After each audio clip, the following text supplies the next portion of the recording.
Hey, everybody. Welcome to this little pop-up special edition, unexpected episode of the Grossman Files, the Wendy Savino archives. Yes.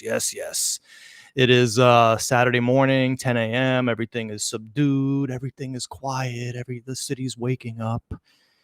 And I'm in a mellow mood today, so we're not going to have any histrionics or or any or any of that stuff today. So, great to be here. Thank you so much for joining me today. And well, what are we doing today? Well, we're diving back into the archives. Why? Well, because this is an extremely important week in the history of the Son of Sam case. Good morning, Maria del Carmen. How are you? Thank you for being here. Hope everything's good down in the sunny Isle of Puerto Rico. Hopefully I'll be there in a couple months. So, this week, of course, the week from, really 10 days from the shooting of Stacey Moscowitz and Robert Violante on July 31st, 1977, to the arrest on August 10th, 1977. It was an intense period for everybody involved, of course, mainly and first and foremost the victims. During this time period, Stacey was fighting for her life, and so was Robert. In fact, it was originally thought that Robert was going to be the one to die and that Stacey was going to be the one to live. And those odds turned as time went on. And of course, we know the true history of what actually ended up ensuing.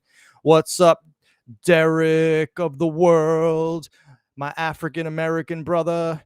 What's up, John Catalano? Great to see you, my friend. Happy you're here. And in fact, if anybody wants to call in, because today is a very mellow day, let me just get the call-in link up.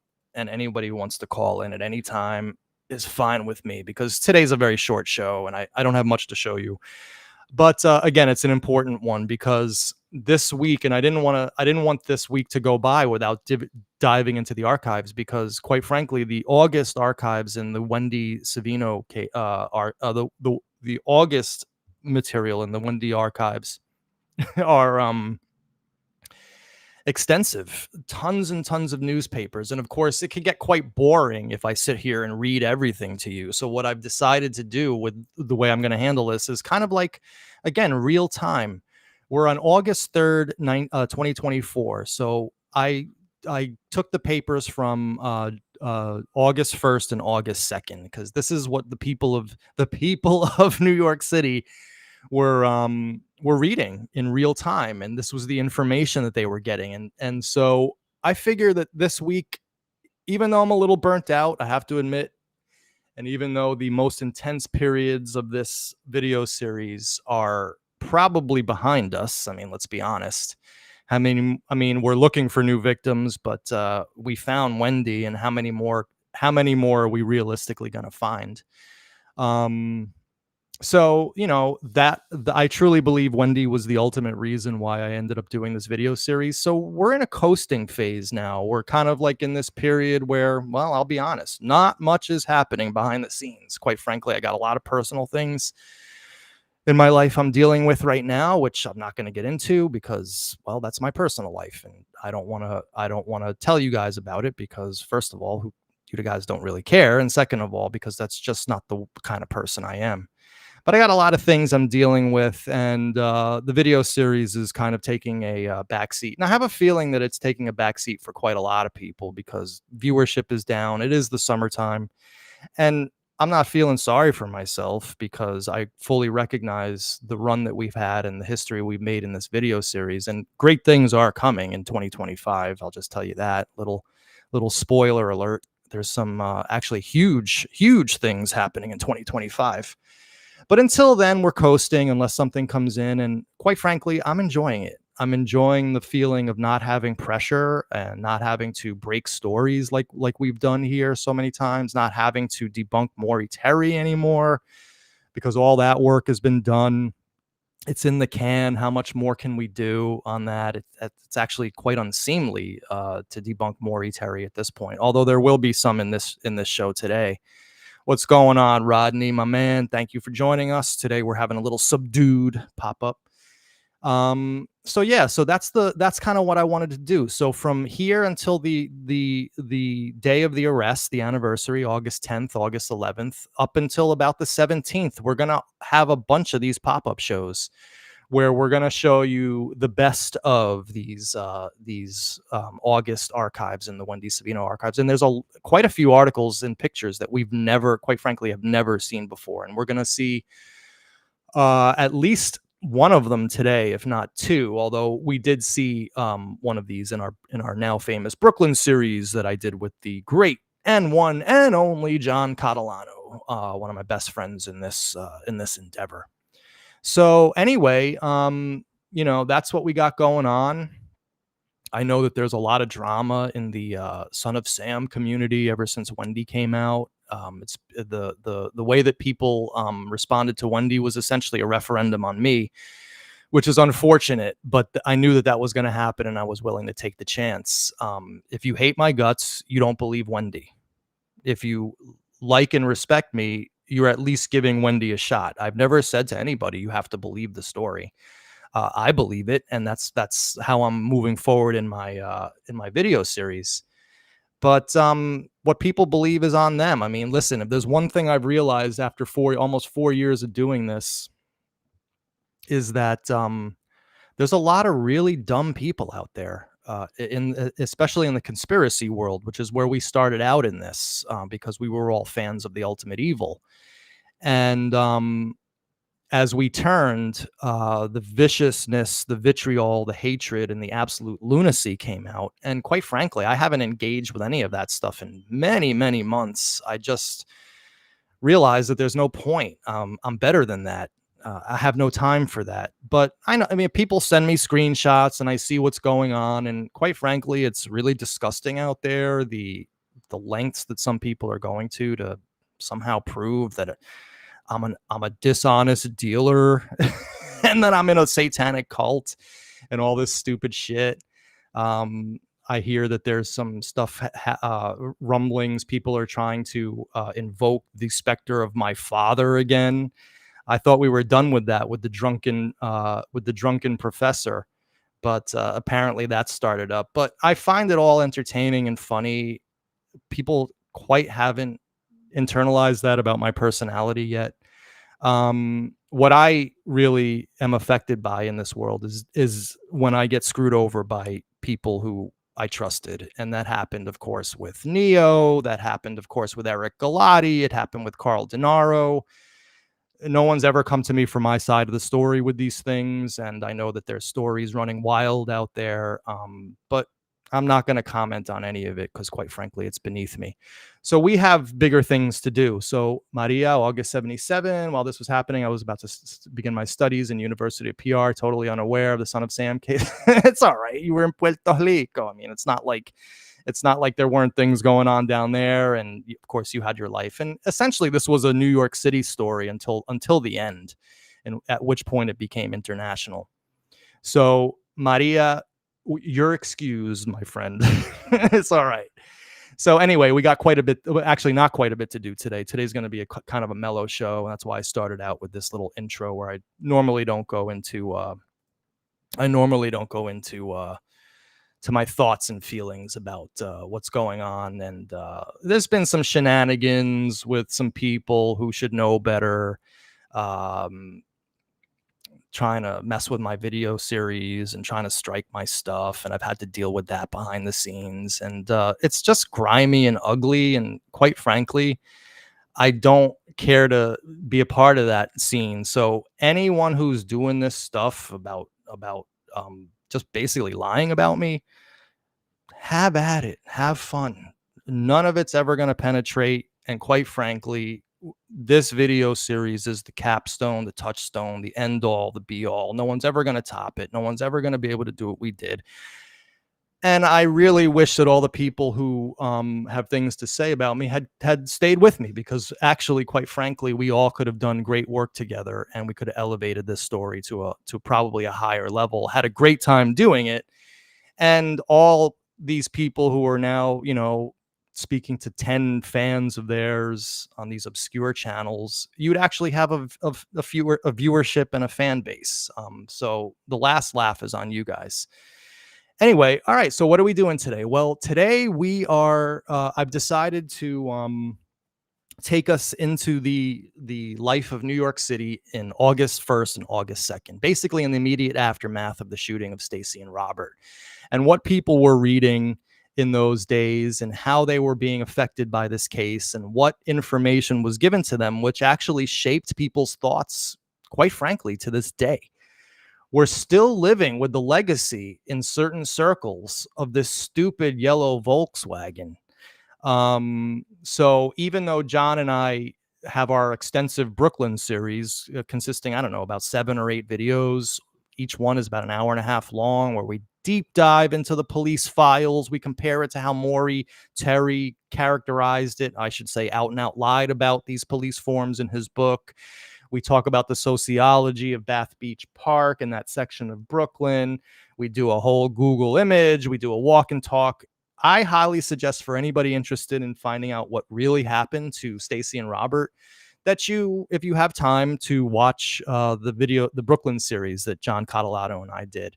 And I'll put a link in the description of this video at some point in the very near future.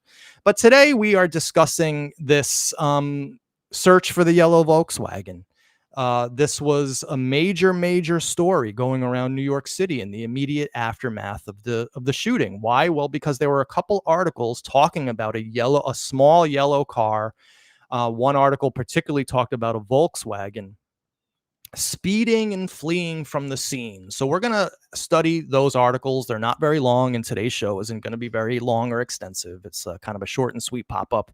And that's kind of what I want to do with the Wendy Savino archives, because article after article after article can be quite boring, not only for you, but also for me, quite frankly.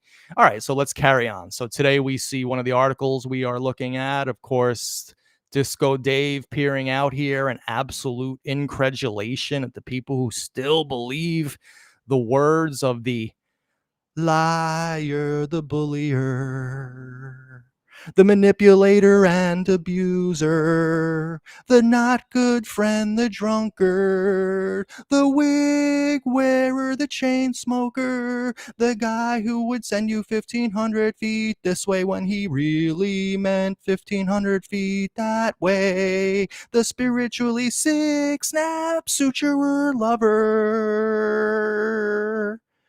and the man whose mind was obsessed with urine. And of course, we're talking about Maury Terry.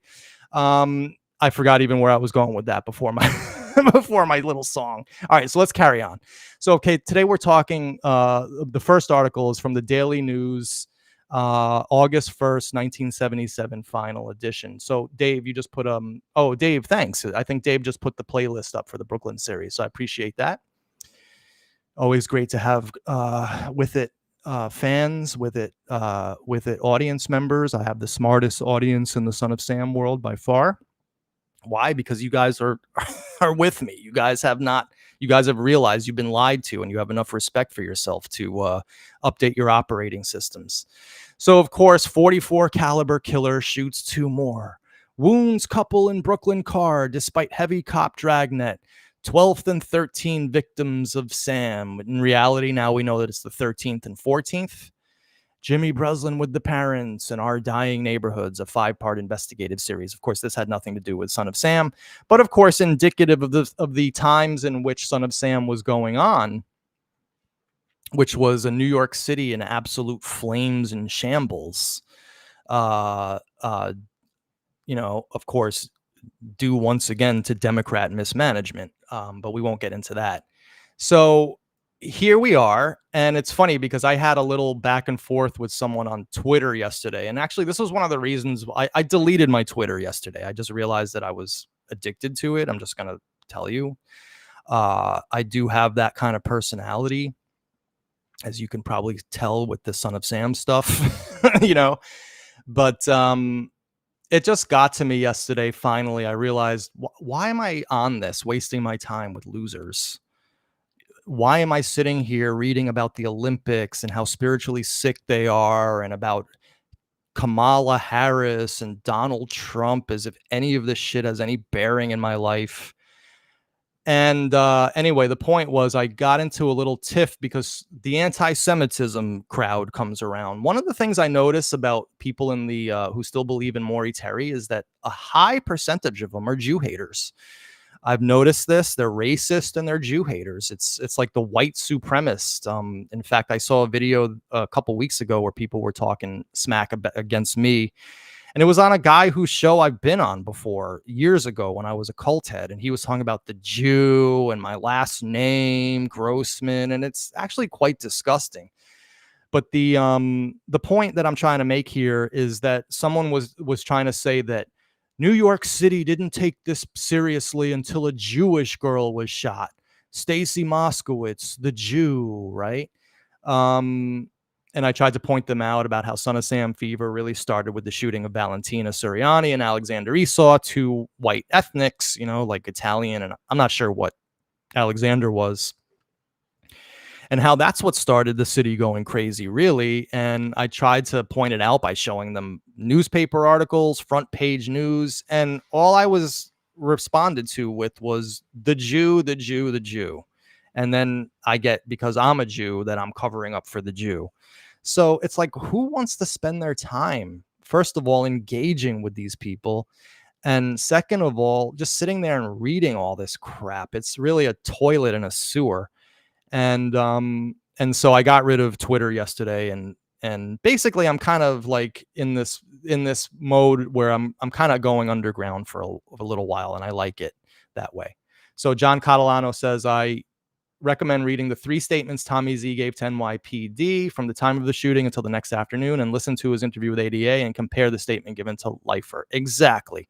And John, we'll just let the audience do that. For those who care, they'll actually learn quite a lot if they do that. So anyway, we're here and we're learning about the Jew shooting of Stacey Moscowitz. It's ridiculous. So here's some photos from a spread in the middle, the centerfold, which is kind of interesting because really very few of these photos have been seen. Nobody's ever scanned this stuff before. So thank God Wendy was, or Wendy's husband, I believe it was Joe, because he was still in New York when Wendy was hiding out in England. Again, they had no clue who had shot them and shot her, and she was in hiding because they had no clue. Joe Savino was an extremely caring husband towards his wife. In fact, evidenced by the fact that they stayed together until his death and all that kind of stuff. I have seen, of course, all the police files in the Savino case. And one of the things that both Detective Lorenzo and Klein kept on saying when looking at these files was, I like that. I like that about Joe. I like that about Joe, because Joe was like getting angry at the cops for accusing him of doing this. He was cooperating fully with every part of their investigation. He was actually getting annoyed at sometimes because this was an innocent man, as we now know, and he was being falsely accused and investigated. But it's par for the course in any investigation like this, where the wife gets shot, that the husband is the first suspect. Quite frankly, Joe was the only suspect they ever had, and it led to a dead end. And the reason why it led to a dead end was because David shot Wendy. So Joe had nothing to do with it. It was a Son of Sam shooting. It was a random shooting. That'd be like saying that Mike Loria, the father, had something to do with Donna's shooting, or Vinnie Minutolo, Donna's boyfriend, had something to do with her shooting, or that any of the people in these personal lives, like Carl Denaro's sister, had something to do with the shooting, right? And all this kind of stuff. So anyhow, I forget exactly what my point was. Again, today is a stream of consciousness. Today is going to be kind of different from my normal shows. I'm normally very tight and focused, but I just put this one together today, and I have some things on my mind that I would like to get out, so I'm getting them out today.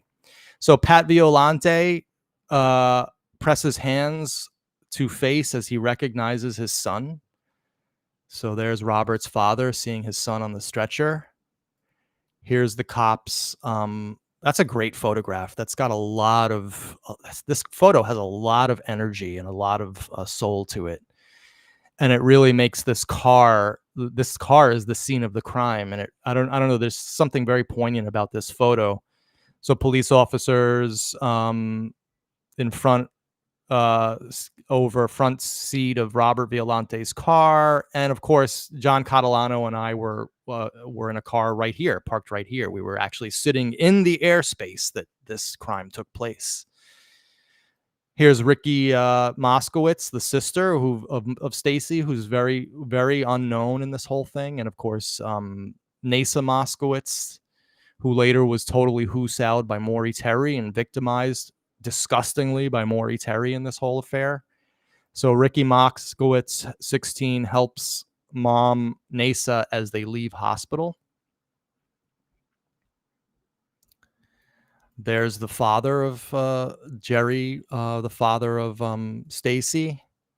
Of course, here's another photograph of Stacey with her eyes swollen after her shooting. And of course, this is what David Berkowitz did. Sorry, Barry Dosenko did not do this, okay?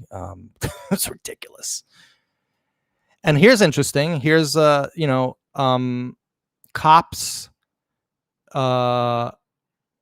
crouch as they stop cars on Willis Avenue Bridge between Manhattan and the Bronx. So this was like a very early, this was a dragnet. They were stopping cars and looking for Berkowitz. Now, what's interesting about this whole thing is that if you read Berkowitz, what he did after the shooting, he stayed in Brooklyn until like 10 a.m. the next morning or 8 a.m. the next morning. He drove around Brooklyn. He, I believe he stopped in Prospect Park with a newspaper. He sat on a bench for a little while. And then I think he actually drove back near to the scene, but I could be wrong about that. Someone should correct me on that if I'm wrong. And then he drove back over the Williamsburg Bridge up to, I believe, to on the there was no toll on that bridge, and he went up the FDR Drive back home, or the West Side Highway back home. So he was nowhere near the Willis Avenue Bridge, which is on the east side and connects the Manhattan to the Bronx. And here is the mother of Violante hugging a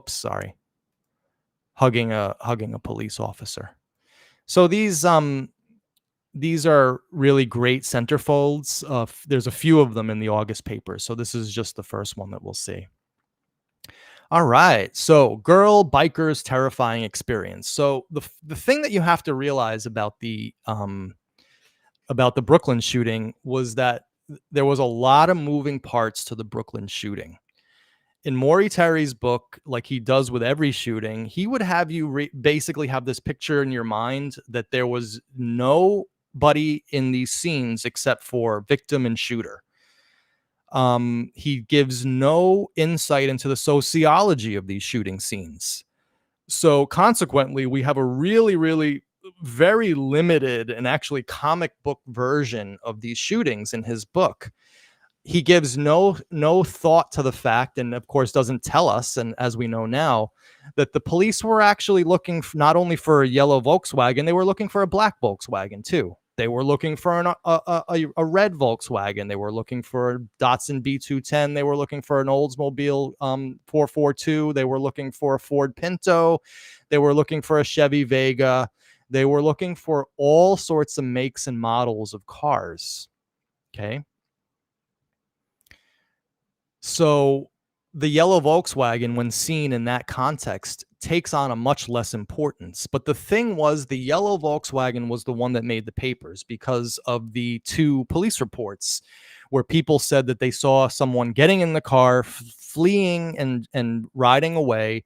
And of course, the famous Alan Masters, where he claimed that it was a yellow Volkswagen. Actually, I'm not even sure in his thing that he said it was a Beetle, but a small yellow car, drove away, almost got into an accident with him at the corner of one of the intersections, and then of course the person yelled out, "Motherfucker," which of course has been attributed to Wheat Car over the years by by people who are, let's just say, have less than a working brain.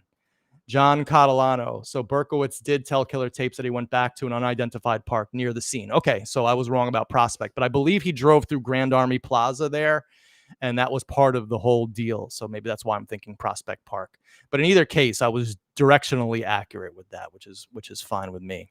So the yellow Volkswagen took on a more importance than these other cars in the story because nobody knew about the search for the Datsun or the Vega or the blue Oldsmobile or any of this stuff. They only knew about the yellow car and the yellow Volkswagen because of the following articles. So, girl biker's terrifying experience. Followed home by man in yellow car. Thomas Rafferty. A 17-year-old Brooklyn girl who lives near the scene of yesterday's double shooting told the news that a man in a yellow car followed her home about 15 minutes before she heard the shots. Now, for those who believe that a yellow Volkswagen had something to do with this shooting and are convinced it was Barry Dosenko and Wheat Carr in there, this article disproves it because 15 minutes before the shooting, the yellow Volkswagen was supposedly driving around the immediate area, not many blocks away. Actually, we found out that this was almost a mile or two away, quite far from the scene. And but according to Maury, the yellow Volkswagen was already there by 1:30 and sort of hanging out, people getting out of the car, people getting back into the car. So this article right here this is proof enough that Maury Terry used this as part of his narrative to craft a narrative which actually had no basis in reality. Other witnesses so told the news that a man in a yellow car followed her home about 15 minutes before she heard the shots. Other witnesses said the gunman fled in a yellow Volkswagen. After a news reporter interviewed her, the girl made a statement to police. She said she was riding her bike down 17th Avenue near her home, a block from the shooting scene around 2:15 a.m. This is interesting, actually, because, John, do you remember in The Ultimate Evil, didn't we show this scene as being like a few miles away? Because in The Ultimate Evil, it was like listed at a different location. I'm remembering something about that. I don't remember it being so close to the scene. That it's saying in this article. Anyhow, be that as it may, she was riding her bicycle down 17th Avenue near her home, a block from the shooting scene around 2:15 a.m. when a yellow car started to follow me. The car kept following along behind me, keeping up with me as I passed 86th Street, she said. Then the driver pulled alongside me. He stared at me. He was wearing square-shaped sunglasses, although it was dark. He had wide cheekbones and a face that was sort of triangular-shaped and narrow at the chin. This article is actually gold because this is the triangular shape, narrow at the chin that we get in the Alan Masters description, which is interesting. I was frightened and I pedaled as fast as I can go. He kept staring at me. He followed me to my house. As soon as I reached the house, I dropped the bike on the sidewalk and ran inside. He stayed there in his car for a few minutes, then made a left turn and drove down Bay 13th toward the shore. And then 4 shots. About 15 minutes after the yellow car left her house, the girl said she heard 4 shots. Several other witnesses reported seeing a yellow car in the neighborhood before the shooting, and at least 2 witnesses said the fleeing gunman drove off in a yellow VW. The reporter showed the girl sketches made by police artists from descriptions furnished by witness to previous shootings. She picked out one of the sketches, saying it looked like the man who followed her, except that his hair is shorter and his face is more pinched than the sketch indicated. Wait a cotton picking second, John. I almost want you to call in if you're still watching, because the pinched, didn't Maury use the pinched thing in the Christine Freund shooting? In fact, this quote here, I could be wrong about that, but now we're getting a pinched thing when Maury used that to describe the shooter in Christine Freund. This is interesting. Now, several things in this article. First of all, the woman does not identify the car. She said it was just a yellow car started following me. She didn't say it was Volkswagen. This article made that connection, right? She just says a man in a yellow car. No indication that it was a yellow Volkswagen. So a man in a yellow car, and then the author of the article makes the connection. Other witnesses said the gunman fled in a yellow Volkswagen. Now, one of the things we have to realize is this is New York 1977. People were real back then, and men did not worry about Me Too stuff. This is a 17-year-old Brooklyn girl of age, right? Who's riding a bicycle. This is just some dude perving on her. There's nothing more than that. This was a dude perving on a woman riding a bike, and then when she stopped to go home, he stayed there in his car and he continued to want to perv on her. That's what was going on in this story. And we know that because this had nothing to do whatsoever with David Berkowitz, who was in a white to yellow mustard colored Ford Galaxie and who parked on and at this time was walking around the neighborhood, kind of like scaring Cecilia Davis and heading towards the park where he hung out on the benches watching Stacey and Robert. So anyhow, this article, again, all right, a girl biker had a terrifying experience. She was followed home by a man in a yellow car. What does that have to do with Son of Sam? Please tell me. Especially since she didn't identify the car as being a Volkswagen. Now, one of the things I want to show you again, because this puts to rest that this yellow VW seen speeding away had anything to do with the shooting. Again, on August 6th, the undersigned responded to the 10th Homicide Zone. Information received from anonymous female beautician via telephone. She states that she was parked with her boyfriend on 17 Court, front of handball courts, at 2:45 when she observed a male white, blue denim jacket, dungarees, dark eyebrows, light-colored cheap nylon wig, exit park at pass face, enter a small, light-colored auto, and speed away. So again, no Volkswagen here. She didn't identify a yellow Volkswagen. And also notice that the time she says is 2:45. This is conservatively 10 minutes after the shooting and liberally 15 minutes after the shooting, because the shooting occurred, the first call came in at 2:30 to 2:32. Everybody agrees the shooting took place at about 2:30, 2:35, the maximum. So if you want to believe this car had something to do with this, you would have to believe that the shooter stayed in suspended animation in a busy Brooklyn park on a Saturday night with tons of people around, because we've all seen the police reports. There were 1 million people around. But that this person shot Stacey, hung out in the park for 10 minutes in suspended animation, and then 10 to 15 minutes later got into a car and drove away. And the whole thing with Alan Masters, too, if you go and read the reports, and I encourage people to do so, do the work yourself. He says that this chase that he had with a yellow car took place at 5 minutes to 3 a.m., a full 25 minutes after the shooting. So the yellow Volkswagen, we are just assuming at this point, was a person who heard about the shooting and said, I got to get the F out of here, or a person who heard about the shooting and maybe was going to look for the shooter, going to chase after the shooter.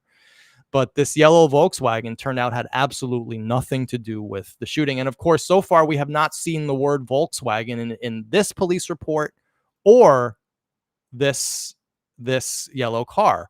And I want to point out the work of Paul Hart, who hammered this home to me. He's like, Manny, none of these, they don't even say yellow VW here. A Volkswagen isn't even mentioned. It's just a yellow car, right? So he was right about that. And of course, Paul's another person who started out as a Maury Terry fan several years ago, and through the work of our video series and of course his own research has come around full circle. Why? Because the dude is smart.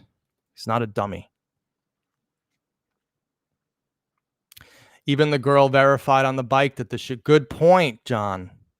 The girl verifies on the bike because she said it was about 2:15, and then 15 minutes later she heard the shots. Excellent call on that, John. So, book club. The press would jump on any on any story on that point, whether it was true or false, many people at that time inserted themselves in the case. Everyone was looking to help the police. Absolutely. And Book Club Warrior, for those that don't know, is a retired NYPD, so he knows of what he speaks about.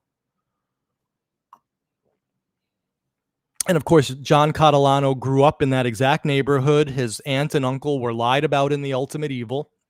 They were the forget what he called your, what was the name, John, of your aunt and uncle in the book, so people could look. But Maury mischaracterized their police report as well. So really, really good calls, guys. I'm glad that we're doing this together. All right, so we're seeing that there's no yellow Volkswagen at all mentioned here at all. It's just a yellow car. Could have been anything. It was a person perving on a 17-year-old girl riding a bike, which happens all the time in New York City and basically everywhere on the world. Maybe not so much now as the old days, but in the old days, this catcalling and stuff was out of control in the streets of New York City. That's what we're reading about here. And this article was just inserted into this, as Book Club correctly says. Yeah, so John Catalano's aunt and uncles were the Valens, real name Violante, who talked about a car going the wrong way down the street with its lights flashing. Maury had that as a conspirator fleeing using the light flashing technique. But in reality, the police report was at 3 a.m., which was half an hour after the shooting, and it was a car going down the wrong way down a one-way street, which indicates it was a detective or a cop car coming to the scene to investigate. All right, so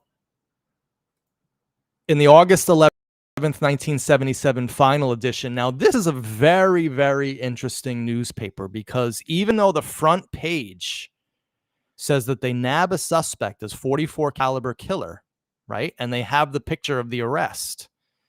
This edition came out too early, and if you and it's the articles in it are actually about the investigation, not about the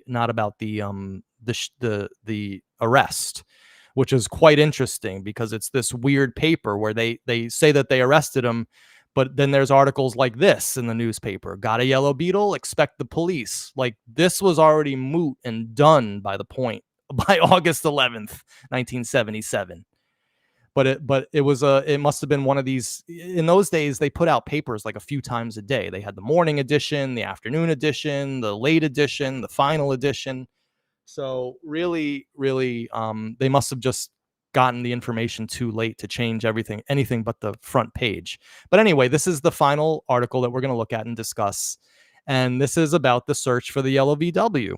And this, of course, was done because of the Alan Masters chase and people saying that it was a yellow VW, even though we have not seen any yellow VW mentioned at all in any of these police reports or articles. So, state police in New York, New Jersey, and Connecticut are checking records of more than 100,000 Volkswagens that could be in any way considered yellow as part of their desperate search for the .44 caliber killer. The car check, which was earlier discounted by police, was confirmed yesterday by Chief of Detectives John Keenan, who said that the Volkswagen spotted at the site of last month's shooting of Stacey Moscowitz and Robert Violante was still, quote, very much part of the investigation, unquote. Brothers, husbands, friends. Keenan declined to say if police had a license plate number of the vehicle, but detectives involved in the case said theories surrounding the car also included the possibility that Son of Sam may be switching plates before launching his attacks. Again, they're just throwing shit at a wall and seeing what would stick. They had no clue.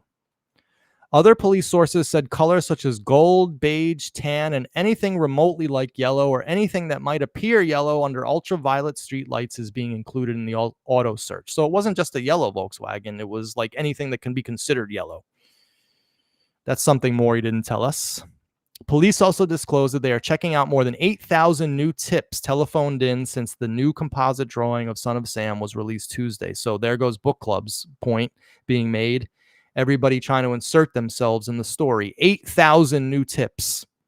Oh, the police didn't do anything. They were in on it. They were complicit. Yeah, okay. These people were only taking 8,000 tips. They were working 24/7. It was constant. People were losing their their relationships. The wives were going crazy because the detectives were constantly out on the search for this. Oh, the cops didn't do their job. Okay, whatever. Those tips, detectives said, include people calling in suspicions about brothers, husbands, cousins, and friends. Keenan said he was heartened by the response, but detectives on the case still expressed the belief that Son of Sam would be captured through a lucky break and not a composite drawing. Interesting, because that came out to be totally true. The parking ticket. State motor vehicles officials estimate that there are 48,000 yellow Volkswagens in New York State alone, including 25,000 in the metropolitan area. There are 335,000 Volkswagens in New York, but officials said they could not determine immediately how many of those fell into the category not checked by police. They were also uncertain how many were registered in Connecticut and New Jersey, but estimated that number could exceed 750,000. They put a dollar sign, again, showing you that newspapers make errors. The officials were also careful to point out that the color of a car can be changed and not reported to the Department of Motor Vehicles until the registration is renewed. Police looking into the Volkswagens are reportedly checking the owners against physical descriptions on their driver's license to reduce the number of persons to be investigated, but even that number is expected to run into the thousands. So, guys, it was a wild goose chase they were on. They knew it. Everyone knew it. This look for the yellow Volkswagen, due to the fact that of this here, which took place again 15 minutes after the shooting, it ended up going absolutely nowhere. And the reason for that was because there was no yellow Volkswagen associated with this case. That's just something brought into it by the heat of the moment, as we see. Remember, again, we're looking at these articles as New York City looked at them. That's the value of the Wendy Savino archives. We can experience what New York City experienced. On this day, in 1977, people were reading these articles. David Berkowitz was still an unknown specter. No one knew about what was going on in Yonkers except for the heroic Carr family, who was trying to tell everybody who would listen during this period that David Berkowitz was the son of Sam. That was all out of the public eye. You have to put yourself into the moment, into the position of the layman or even the police back then, and they were just running down a lead.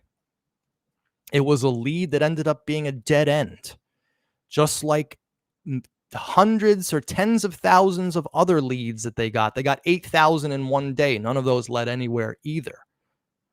So the point that I'm trying to make is that people who still use this yellow VW business as proof, they're ignorant and they're stupid because the information exists. It's funny. So far, I'm still waiting for people to come out with their videos proving cult involvement in Son of Sam. You have everything you need, right? You have all of the notes of the great MT, right? That's supposed to be rock solid proof. Where's the shows? Where's the beef, as Clara Peller used to say? And the reason why there's none is because you can't. Maury's files are shit-stained garbage that contain no actionable information. They're hearsay and spiritually sick scribblings of a person who heard sick stuff from child rapists and drug addicts. And he was paying them. That was his investigation. You just have to come to grips with that. I did. Catalano did. Book Club did. Ralph Dude did. Everybody in my audience did. It's not that hard, especially when you look in these articles with the perspective of that we have now, and knowing what the police were investigating. Again, the yellow VW was a big deal in New York in those first few days because it was the only lead the police had. For the first time in the history of this case, they finally had a car that they could chase. So, of course, everybody was going nuts about this yellow VW. And what Maury did very adeptly and very adroitly, although it's not that hard to do if you have no problems with just out and out lying and making shit up like he did. He used these articles to build his case. We're starting to see that in the Savino archives about how he used the man with the mustache in the article about Judy Placido and Sal Lupo. So he would use these little Easter eggs and he would build his case. He knew exactly what he was doing. I'm sorry. Some people still give him credit like, oh, well, he did what he had to do in the time. He didn't have the internet. That is not an excuse. There were a lot of books written pre-internet period that are accurate, that are well researched.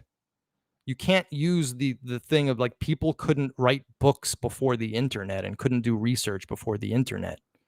He had all these articles, and we know he had all these articles because he was using them to craft his narrative. He had all these police reports. We know that as a fact. He crafted his story out of complete husaw. He just made it up because that's what he was good at. So it was a sacrifice to Sam Hain. Right, exactly. And so book club says, in my opinion, the whole city was trying to catch this dude. Yes, exactly. Ralph Dude says, I'm surprised at the level of detail and explanation. You don't get that much nowadays. Catalano says, ironically, there was a Volkswagen across the street from Violante's car. Yep, it was Donna Bozo and her boyfriend in a red Volkswagen. For all we know, John, as we discussed about in our Brooklyn series, that could be the Volkswagen people reported seeing fleeing away, because that Volkswagen not only left the scene before the shooting, right before the shooting, that left the scene, and then it came back after the shooting, is what I remember with the Bozos. So Catalano said he, regarding to Maury, he was a fraud who thought he was going to become a multimillionaire on the book and the movie rights. Yeah, and he ended up he ended up giving the shits to James Franco, who made the weirdest, most abortion of a series about the ultimate evil. It had nothing to do with the book. It was actually like looking at someone's acid trip. It was a weird thing, that whole thing. So book club says some of these so-called leads were bizarre. Read the reports. People actually doing a disservice to the investigation with these leads. Yeah, you're right, book club. And but of course, hindsight's 2020. Yeah, I'm sure back then in real time, you would have had to have taken these things seriously. So John Catalano says definitely the one Zano saw and heard. So what John is talking about is the red Volkswagen owned by Bozo. Yeah, that's the one Zaino saw and heard. Exactly, because he heard a yellow Volkswagen, and he heard a Volkswagen engine, and he saw what he described as a fastback going by. It wasn't even of course, Zano's told many stories. The story he told to me, it's funny because Zano is apparently like becoming a big thing again in certain circles. Why didn't Zano talk to Manny? Well, I'll tell you why Zano didn't talk to Manny, because I was working that lead and I was going to do big things with Zano. And then a third person came in, took Zano, gave him to Carl Denaro. I got very pissed as a journalist because someone took my source. And then Zano got pissed off at the whole deal. He was like, this third person who I won't name, that dude's a scumbag, bro, he would tell me. But he just wasn't into it after this whole dramatic scene that happened. So that's why Zano never came on board. But Zano was sending me pictures of his grandkid. I have them. I'm not going to show them. They're personal. He was showing me pictures of himself in the hospital with his new grandson. So me and Zano were actually in serious talks to do stuff. But I'm very glad that I dodged that bullet, because Zano's another one of these people that when Maury got to him, and I don't know the backstory, but if Berkowitz and Billy the Artist are any indication, I wonder what Zano got for his story. Zano's another one of these people who once Maury Terry got to him, gave a completely third version. And there's a fourth version. Zano told me that the yellow Volkswagen was parked across the street from him. Interesting, John, because that was the Bozo car probably he was talking about. But he said that was the one where the shooters were in, and that they got into that car and drove away. And then he said that the white snuff film van was there too, and he smelled the odor of marijuana emanating from it.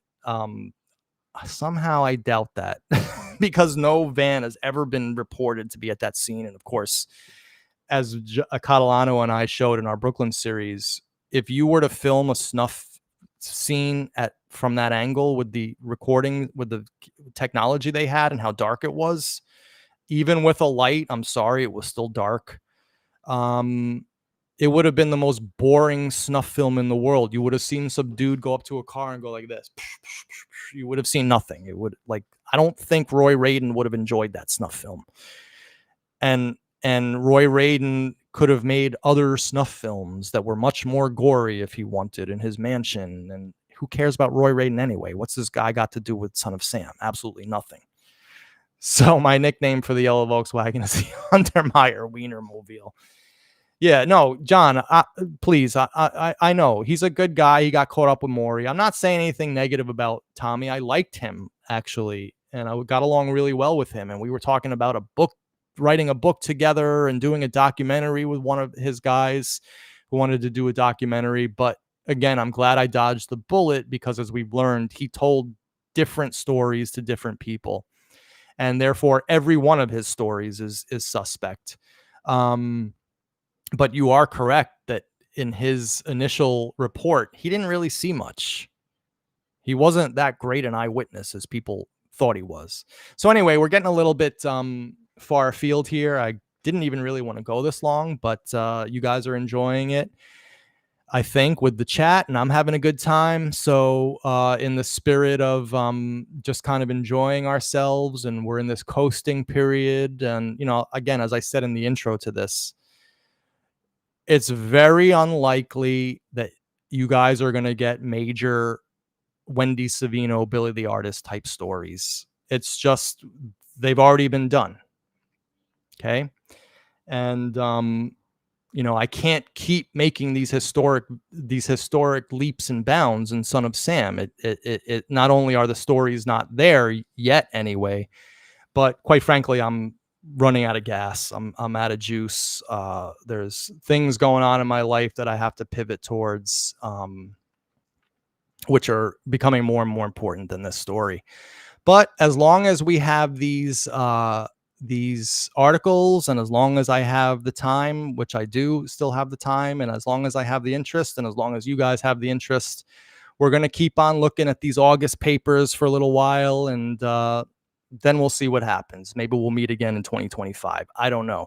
I'm not making any announcements to that effect, but I'm always honest with my audience because I know that you guys expect a lot from me, and I just want to temper expectations. The major history making stuff of this case, which in my opinion were three things: the Netto story, because we finally learned about King and Duke and the true nature of Berkowitz's sociopathy in his neighborhood. And also we learned about the Wicker Street gang and Joaquin Goncarlo and the 22 Wicker Street and the basement and the attic and him shooting the dog and all that stuff. That was number one. Of course, number two was Billy the Artist, because Billy the Artist is the most devastating way that you can destroy Maury Terry. If anybody ever says to you that Maury Terry had integrity, just say A. It was B, as we could all now see. Or just tell them, hey, Maria Cortina was actually a Metis from Conan the comic book. It's amazing that you can show these pictures to people and they still are on the cult trip. But those people can't be helped. They're just the most retarded people on the face of the earth. Everyone British is a process member. Someone actually wrote that about Wendy. She's from Britain, so she's guilty. I mean, why waste your time with this crap anymore? But and then of course Wendy Savino was the capstone, the touchstone, the top thing. My contribution to this, of course, with Lorenzo, and of course with the great detective Robert Klein of Bronx Homicide, Cold Case, and of course the Bronx District Attorney. And I'm proud to call those people my friends, and I'm proud to be working with them. And it's and there's still things happening behind the scenes, but like I said, we're in this coasting period. But if anyone ever says to you Maury Terry had integrity,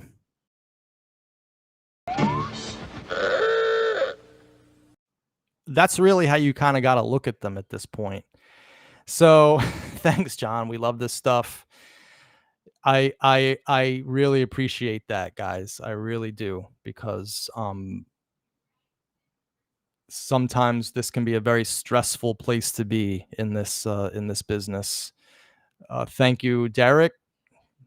It's my African side that I just discovered. I thought I was 4% African. It turns out I'm 5% African. I'm from Nigeria and Mali. 5%. It's where I get my soul from. Patrick Lewis, what would put a bow on the Grossman file to do in a face-to-face interview? DB will never talk to me again.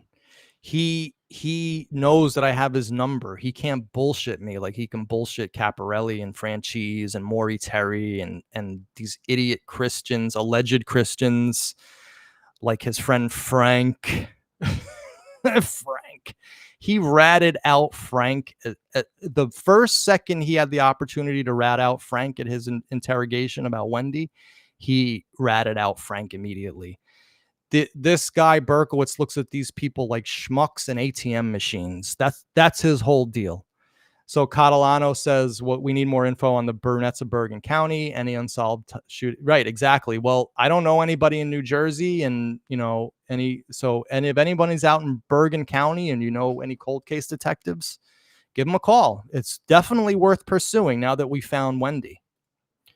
They claimed he started attacking them before the move to Yonkers. That makes no sense. Maybe they just got the year wrong. Yes, Ralph, dude. So we're talking about the Nettos. And right, again, it's all about updating your operating system when new information comes in. When we first started the Netto story, me and Neo, we originally thought that John Carr was still involved with David Berkowitz. So we were looking at it through that lens, and we were filtering their information through that lens. And of course, they were insistent that everything started before Berkowitz moved to town. But it was quite painful to realize and to have to change our assumptions and our minds. But that's what honest people do. Once we saw the police reports, we realized that the family just simply remembered wrong in the year 2022 when we interviewed them, and they got dates wrong. Very simple. But ultimately, the story doesn't change. It was Berkowitz sending them letters, Molotov cocktailing them, and shooting their dog, and probably the SWAT team too. I would say that probably was him as well. But as far as throwing rocks and the crank calls, unlikely. That doesn't seem to be his MO. Although there is interesting writing in Berkowitz's Abramson letters about how when he was a child, he used to love going up to roofs and throwing things at people. So that's kind of an interesting insight. So, all right, let's see if there's any more. You guys are having fun today. My brother. Oh, Maria. So you're saying, but Boricos have African blood. So one of the things in my DNA profile that came out was I'm 8% Taino Indian, indigenous Puerto Rico. And that actually makes sense because I've seen a picture of my great grandmother on my mother's side. And she was on a horse. She had hair like a horse's tail, and she was brown, and she was as Indian looking as they come, like the Native American. So it's an interesting mix. As a lawyer, I have witnesses get the year events right, exactly, and after decades. So Manny, any truth to the story that young black boys were seen running from the Netto house? I don't know that to be the case. That could be, it couldn't be. I'm not prepared to say one way or the other, but I know what you're talking about, where Sylvia said that she heard someone yell out, "Eddie, Eddie." And she swears to that to this day. I think that the Netto family was actually being targeted on a few different fronts. I think they were being targeted because they were a quote unquote minority family in a neighborhood that was starting to change demographically. So there was resentment there. And I believe that that had something to do with the harassment as well.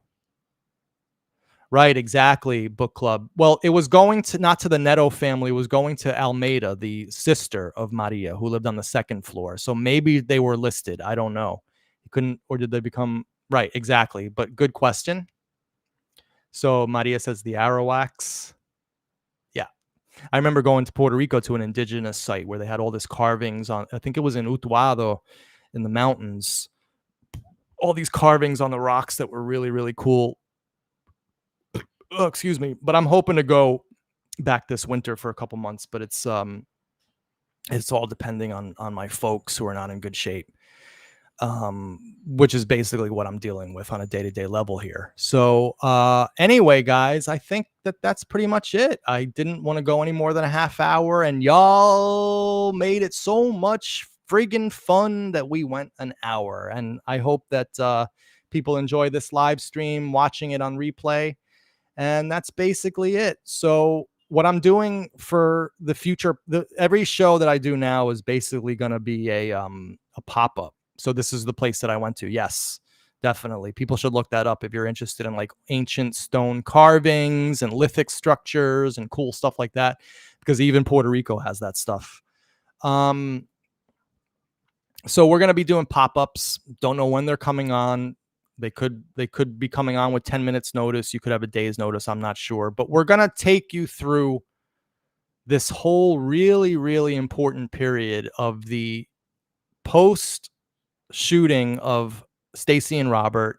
And then of course the arrest, and then the immediate post arrest. So we got quite a lot to do. There's a lot of articles. And what I'm going to do is I'm going to curate them so I don't bore the shit out of you. All right, guys. Well, having said that, I want to say have a great rest of your Saturday afternoon. And we will see you on the next episode of the Wendy Savino Archives. Take care, everybody.